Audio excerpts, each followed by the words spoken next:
Intimidade com Deus não é apenas um desejo, é uma promessa. Não somos chamados apenas para conhecê-lo de uma forma superficial, mas para viver uma experiência real de profundidade e intimidade com o céu. Hoje, você é convidado a se entregar completamente à presença de Deus. Vamos viver juntos um tempo de intimidade com o nosso Pai. Levante-se, abra o seu coração e se prepare. É tempo de intimidade com o céu.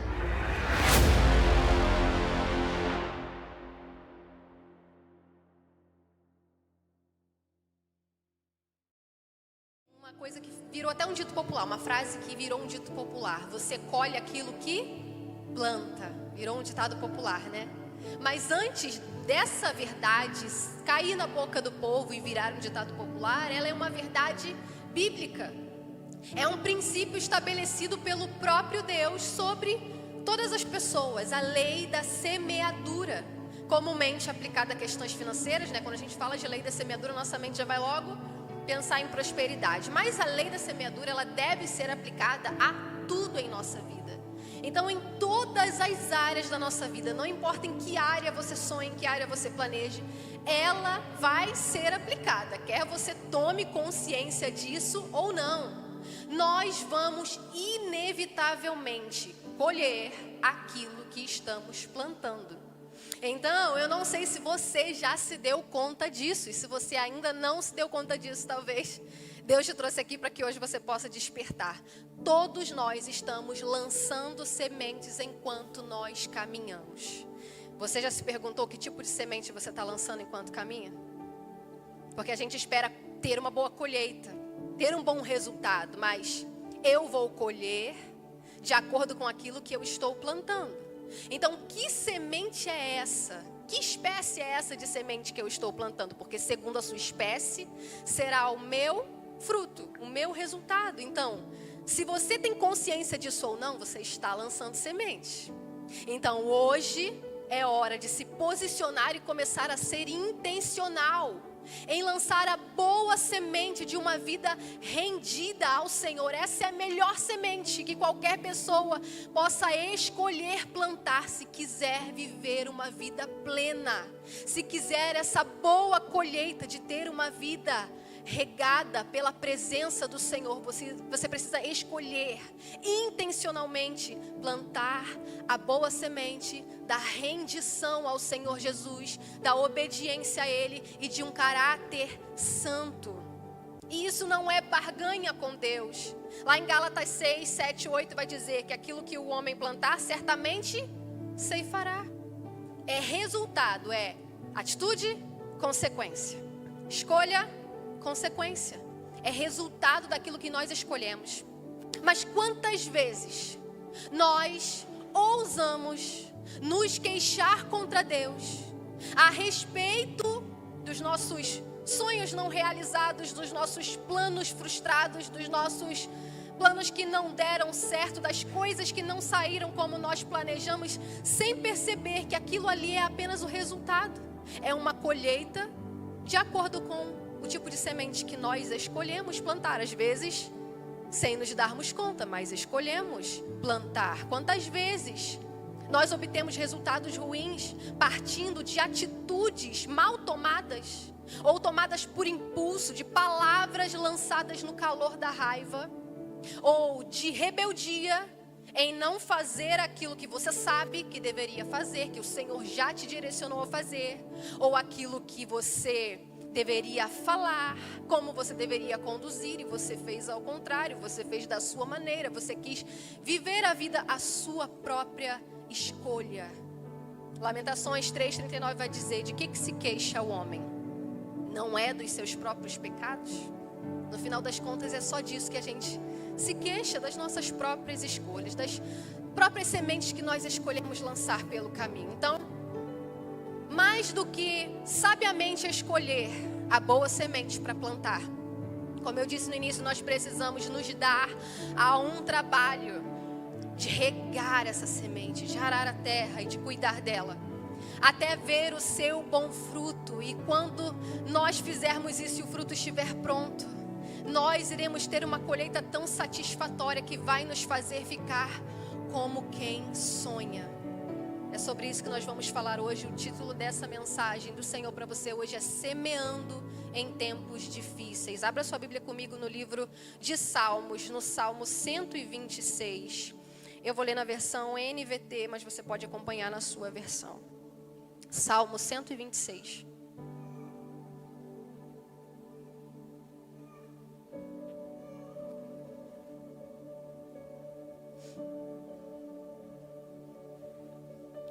Amém? Salmo 126, diz assim a palavra do Senhor. Cântico para os peregrinos a caminho de Jerusalém. Quando o Senhor trouxe os exilados de volta a Sião, foi como um sonho. Nossa boca se encheu de riso e cantamos de alegria. As outras nações disseram, o Senhor fez coisas grandiosas por eles. Sim, o Senhor fez coisas grandiosas por nós. Que alegria! Restaura, Senhor, nossa situação, como os riachos revigoram o deserto. Os que semeiam com lágrimas, colherão com gritos de alegria. Choram enquanto lançam as sementes, mas cantam quando voltam com a colheita. Pai Santo e Eterno Deus, essa é a Tua palavra, Senhor. Que o Senhor use a minha boca apenas como alguém que está entregando um recado. Pai Santo, abra cada coração agora com o Teu Espírito Santo, para que a Tua palavra venha prosperar neles. Que a Tua palavra seja como flecha, Senhor. Para que nós hoje venhamos nos posicionar da maneira como o Senhor nos chama. Em nome de Jesus. Amém. Bom, esse Salmo 126 é um dos meus queridinhos dos salmos. É um dos meus salmos preferidos, eu acho ele lindo, maravilhoso. E os estudiosos dizem que esse salmo aqui, ele foi escrito no retorno dos exilados, quando eles estavam voltando para Jerusalém, saindo da Babilônia para regressar para Jerusalém depois do exílio que durou 70 anos. Qual que era o cenário por trás desse salmo? Israel, o povo de Deus, depois de semear muita desobediência, falta de temor, idolatria, escárnio com as coisas santas, foi cercado, assolado e por fim escravizado pelo Império Babilônico. A maioria do povo se viu obrigada a se render ao exílio e ir morar na Babilônia como escravos, aconselhados pelo próprio Deus através do profeta Jeremias, que disse, olha, essa é uma realidade já concreta sobre vocês, vocês vão ser exilados, então se rendam o mais rápido possível, vai durar 70 anos, não tem para onde escapar. Então quem ouviu a voz do Senhor se rendeu, quem não quis ouvir a voz do Senhor tentou permanecer, mas à custa de muita fome, porque a cidade estava cercada, não tinha como entrar alimento. Uns poucos que tentaram fugir para o Egito foram completamente mal sucedidos, morreram. Então esse era o cenário de Israel naquela época do exílio. A casa do Senhor, o templo, foi queimado e destruído. As casas da cidade foram completamente queimadas e destruídas também. Israel havia perdido a sua pátria, a sua identidade e a sua cultura. E essa era a colheita que eles estavam fazendo, após as suas próprias escolhas. Esse era um tempo muito difícil para qualquer um que quisesse agora plantar a boa semente da obediência de um caráter santo e reto diante do Senhor. Imagine que tempo difícil era esse para aqueles que queriam se manter fiéis a Deus, que sofreram o exílio junto com quem não foi. Imagina, você foi arrancado da sua terra, você foi jogado numa nação estranha, com uma cultura completamente diferente da sua, numa terra distante e ainda para ser escravo, para servir aos seus dominadores. Esse era um tempo muito difícil para eles. Mas o Senhor Jesus, Ele sempre sustenta os seus fiéis. Se em qualquer tempo de sua vida você escolher plantar uma vida rendida ao Senhor, Ele será quem vai te sustentar. Não é o seu braço, não é a sua força, não é a sua capacidade, não é o favor do homem, não é o seu dinheiro, não é a provisão de ninguém, é o Senhor Jesus quem vai te sustentar, se você quiser ser fiel.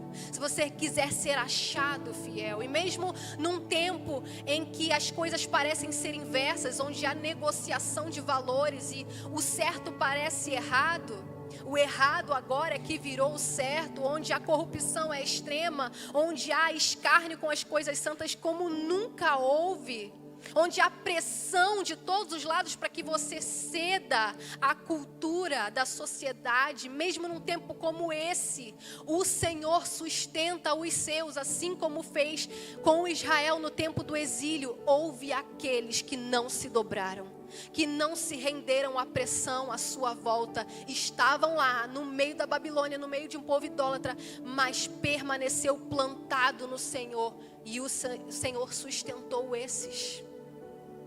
Mas para que você viva uma boa colheita depois de ficar em pé num tempo difícil, é preciso tomar algumas atitudes. A gente precisa, como eu disse, regar essa semente incansavelmente.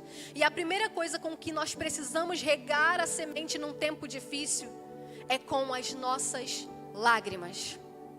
Ainda que com lágrimas, regue a semente de uma vida rendida e obediente ao Senhor.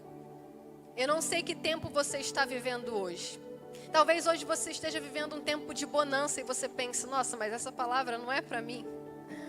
Olha, mas se tem uma coisa que é certa na vida do crente, é luta e tribulação, meu filho. Olha, fica esperto.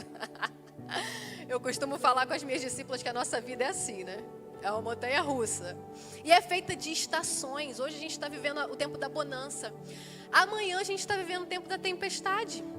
Hoje eu estou vivendo o melhor dia da minha vida. Amanhã o dia mal bate a minha porta. E eu preciso estar preparada para quando esse dia mal chegar. Se eu quiser me preparar quando o dia mal chegar, eu vou ruir. A minha fé vai perecer. Então é no pão diário. É no todo dia. É no arroz com feijão. É naquele cotidiano, na sua disciplina de buscar o Senhor todo dia, que a sua fé e o seu caráter vai sendo forjado. Então, se você não precisa dessa palavra hoje, guarde ela com você, porque em algum momento você vai precisar. Não estou te agorando não, irmão, mas a vida do crente, ela não é um morango, já dizia o poeta. Você vai precisar dessa palavra. Então, quando você viver o tempo difícil, regue a sua semente com as suas lágrimas. O Salmo 137, que é um outro salmo que também fala desse período de exílio, conta que esses remanescentes, esses que queriam ser fiéis ao Senhor naquele tempo de exílio, se juntavam na beira do rio da Babilônia e choravam. Gente, esse é um salmo tão triste. Para depois para ler ele, Salmo 137. Nas margens do rio da Babilônia nos assentávamos e chorávamos. Começa assim esse salmo. Eles levavam seus instrumentos na esperança de cantar alguma coisa, mas a saudade de Jerusalém, a saudade do templo, de quando eles eram livres para entrar na casa do Senhor e adorar, era tanta. Por isso não despreze a liberdade que você tem no Brasil, de adorar ao Senhor livremente, de andar com a sua Bíblia para cima e para baixo, de vir à igreja quando você quiser vir. Não despreza a sua liberdade, porque Israel chegou no momento de se lamentar, de chorar com saudade. Eles eram ridicularizados pelos seus opressores. Os babilônicos diziam: vocês não são um povo alegre? Cantem canções alegres de Sião, nós queremos ouvir. E eles penduravam seus instrumentos nos salgueiros e choravam. Às vezes, tudo o que você vai ter para oferecer a Jesus serão as suas lágrimas. Mas deixa eu te dizer, Jesus as aceita. Jesus aceita as suas lágrimas se você quiser ofertar a Ele como sua oração. Jesus aceita as suas lágrimas se você quiser com ela regar a sua semente de uma vida rendida aos pés dEle. Ele só não aceita as suas lágrimas como desculpa, como justificativa para desobedecer. Isso Ele não vai aceitar, mas se você quiser lançar as suas lágrimas aos seus pés, como adoração, o Senhor Jesus aceita. Na verdade, é isso que Ele espera que você faça quando estiver vivendo o tempo difícil que você possa viver. Ele espera que você corra em direção a Ele, diga: Jesus, me ajuda. Senhor, é difícil demais para mim, eu não dou conta sozinho nesse problema. Essa estação é fria demais, a noite está escura demais, está densa, Senhor, me ajuda. É isso que Ele espera que você faça, porque enquanto você finge ser forte quando é fraco, o seu orgulho não deixa o Senhor te ajudar. Ele espera que você seja ser dependente dEle. E para você ser dependente dEle, você precisa mostrar as suas feridas. Quando você mostra as suas feridas, Ele põe remédio nelas.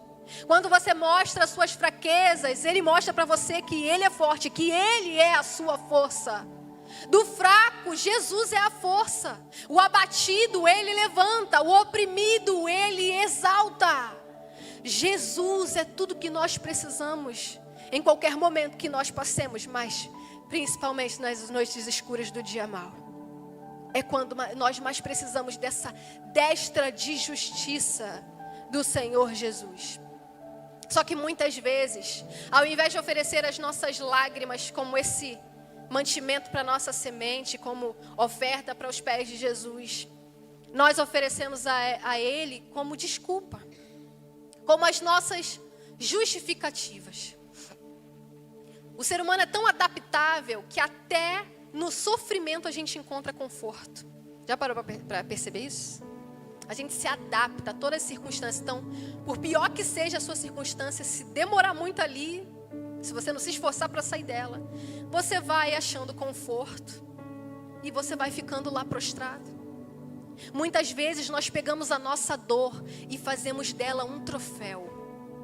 E nós nos agarramos com tudo aos nossos traumas, às nossas frustrações, às nossas lutas. Porque enquanto eu estou sofrendo, ninguém me exige muita coisa. Enquanto eu sou a vítima, o que eu fizer está bem feito. Enquanto eu sou aquele que sofre demais, que é digno de pena, as pessoas se compadecem e compreendem as minhas falhas. Isso é o que o diabo mais quer. Que você se aprisione nesse lugar de vítima, que você se acomode no meio da sua dor e use as suas lágrimas como as correntes que te mantêm nesse lugar. E enquanto você não escolher pegar as suas sementes e lançar aos pés do Senhor, é isso que vai acontecer com você. Você vai continuar preso a esse lugar de vitimismo. Tem crente que passa a vida inteira na autocomiseração. Ah, mas para mim é tão difícil. É que você não sabe, Tamir. Você está falando isso porque você não sabe como é que é a minha vida. Ah, mas você não sabe o que me fizeram no meu passado. Quantos traumas eu tenho. É porque você não sabe como é que é na minha família, como é que é lá em casa. Ora por mim, irmã, porque eu não tenho mais forças para orar. Meu Deus, é difícil para todo mundo. Para de ser digno de pena, de querer que as pessoas se apiedem de você. Se levante no seu lugar, no lugar da sua dor, e busque ao Senhor e faça dele a sua força, porque Ele é.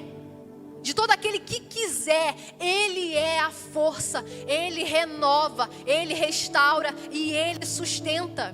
O que nós lemos no Salmo 126 é que aquele que lança semente enquanto chora é que volta com gritos de alegria com a sua colheita.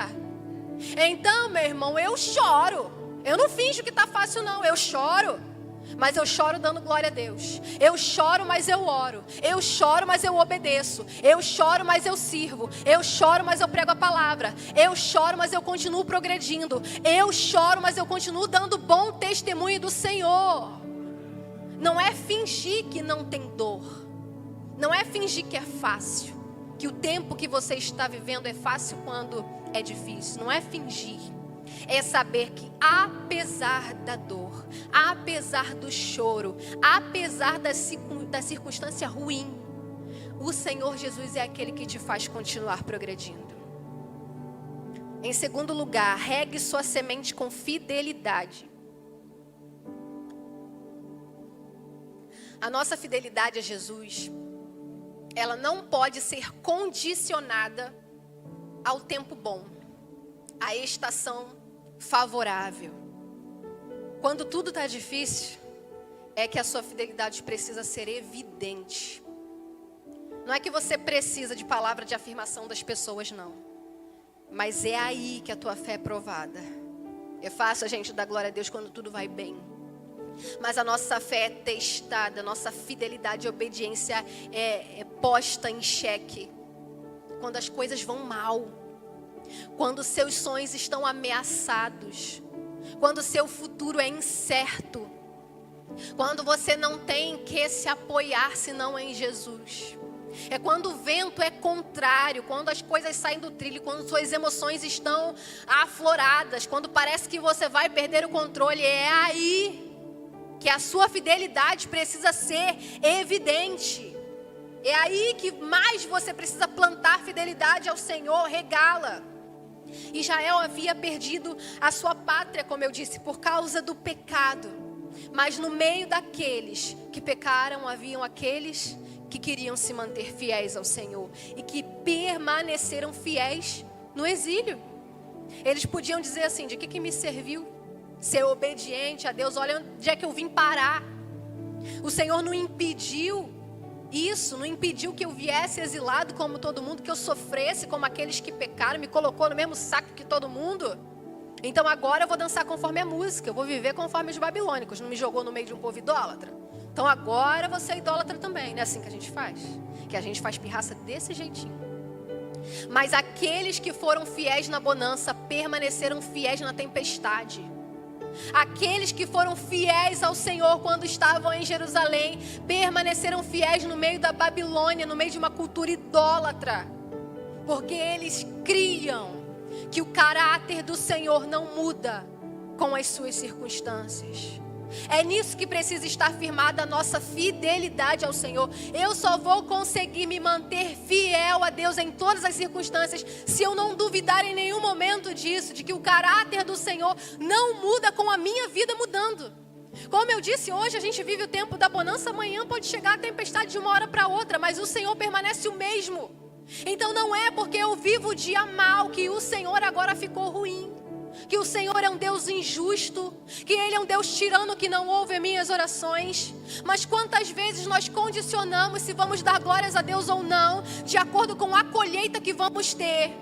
Peraí, Deus não fez prosperar os meus planos, então que Deus bom é esse?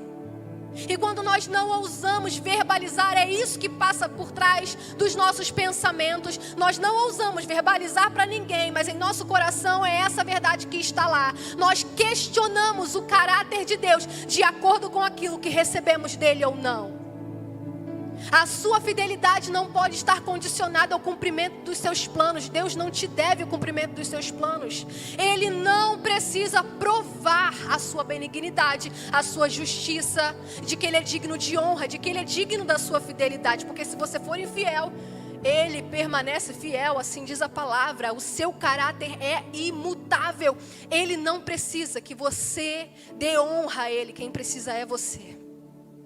Você precisa dar honra ao Senhor. Você precisa se manter fiel a Ele. Você precisa glorificá-lo no meio da sua dor, no pior tempo da sua vida, porque senão você não resiste. Você é sucumbido no meio dos problemas. Deus permanece o mesmo. Deus permanece imutável, assentado no seu alto e sublime trono. Mas você, sem Deus, fracassa.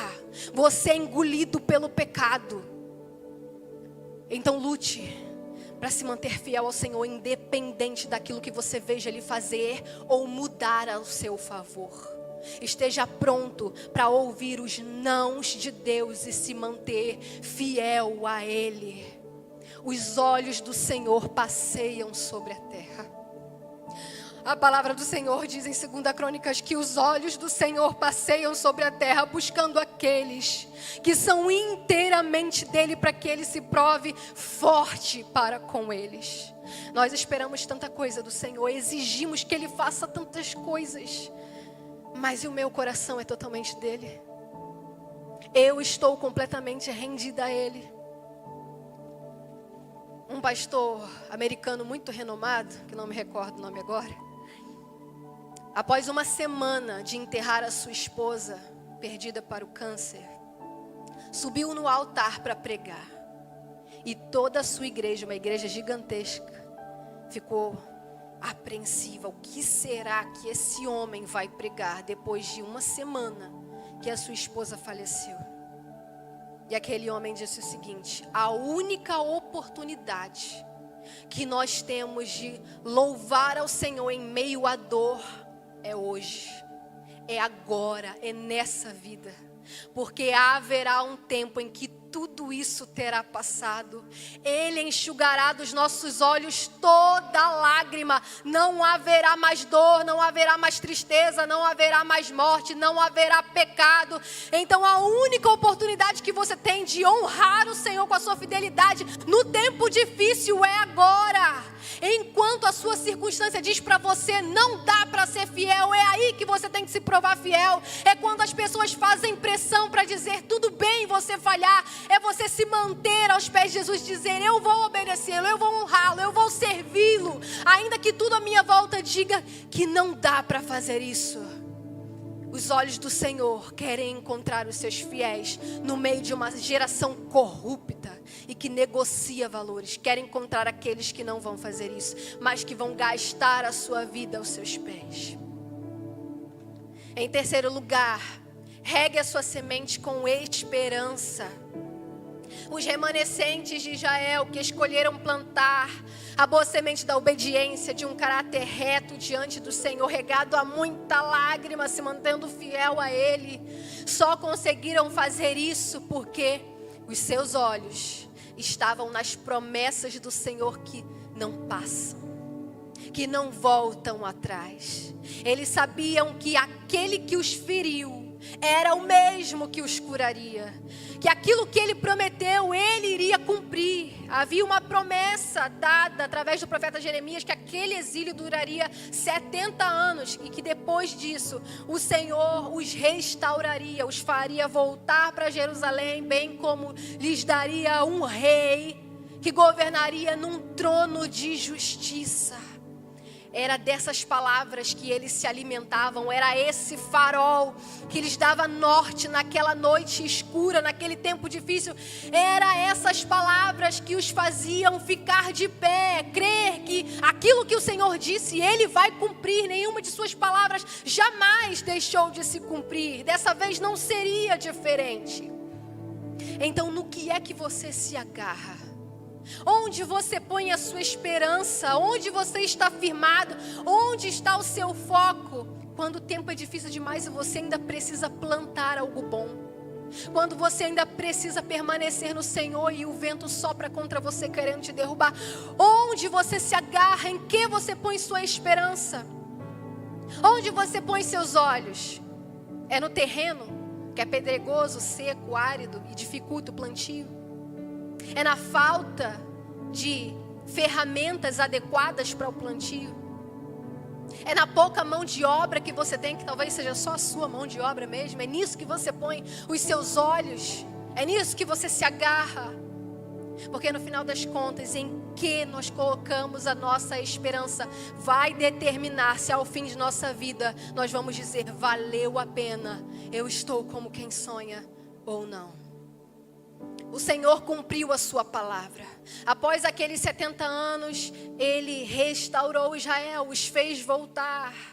E eles realmente ficaram como quem sonha. O Senhor cumpriu a sua palavra. Ele nos restaurou.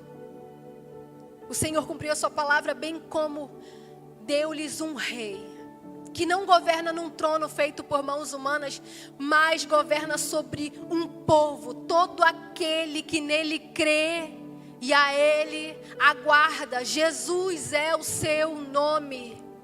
Jesus precisa ser a nossa maior esperança. Ele deve ser o motivo que nos leva a plantar a nossa vida aos seus pés. Ele deve ser o motivo de nos fazer permanecer fiéis a Ele, ainda que chorando.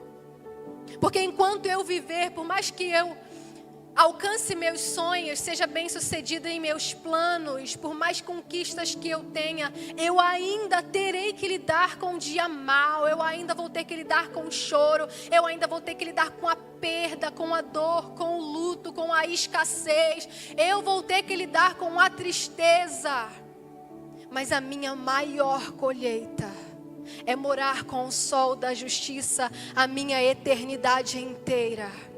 Se eu souber disso, que a minha maior esperança é ter essa colheita, eu vou poder dizer como Jó disse no pior momento de sua vida: eu sei que o meu Redentor vive, que por fim se levantará sobre a terra e os meus olhos o verão.